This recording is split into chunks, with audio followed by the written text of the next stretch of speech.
नमस्कार मायबाप शेतकऱ्यांनो, नमो शेतकरी योजनेचा 7वा हप्ता जाहीर, तारीख आली। मित्रांनो, नमो शेतकरी योजना 7वा हप्ता कधी जमा होणार, कधी मिळणार या संदर्भात शेतकऱ्यांमध्ये चर्चा सुरू होती। मात्र आज कृषी मंत्री दत्ता भरणे, उपमुख्यमंत्री अजित पवार आणि एकनाथ शिंदे आणि अध्यक्षस्थानी राज्याचे मुख्यमंत्री देवेंद्र फडणवीस यांच्या अध्यक्षतेखाली बैठक पार पडली असून यात नमो शेतकरी योजनेचा 7वा हप्ता जाहीर करण्यात आला असून त्या संदर्भातील परिपत्रक व जी.आर. प्रसिद्ध करण्यात आला आहे। त्यामुळे राज्यभरातील शेतकऱ्यांना दिलासा मिळाला आहे।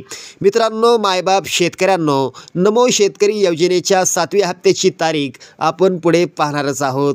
मित्रांनो, कृषी विभागाच्या माहितीनुसार पीएम किसान योजनेचा हप्ता जमा झाल्यानंतर साधारणपणे 10 ते 15 दिवसांनी नमो शेतकरी महासन्मान निधीचा हप्ता जमा होत असतो। मित्रांनो, केंद्र सरकारचा पीएम किसान योजनेचा 20वा हप्ता 6 ऑगस्ट 2025 रोजी जमा झाला होता। अशातच पीएमचा 20वा हप्ता जमा झाल्यानं नमो शेतकरी योजनेचा हप्ता कधी जमा होणार यावर राज्यात चर्चा सुरू होती। मात्र आज अखेर या चर्चेवर पूर्णविराम पडला आहे। मित्रांनो, नमो शेतकरी महासन्मान निधी योजनेचा 7वा हप्ता तुमच्या खात्यात येण्यापूर्वी पुढील महत्त्वाची कामे करून घ्या। मित्रांनो, अनेक वेळा घाई गडबडीत आपण KYC करत नाही, त्यामुळे तात्काळ KYC करून घ्या।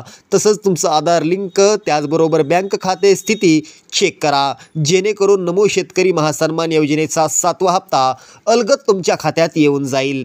तर मित्रांनो, आता नमो शेतकरी योजनेचा 7वा हप्ता कधी मिळणार आहे, ती तारीख तसंच जी.आर.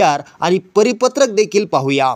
तर मित्रांनो, येणाऱ्या 27 ऑगस्ट 2025 बुधवारी नमो शेतकरी महासन्मान निधीचा हप्ता जमा होणार आहे। धन्यवाद।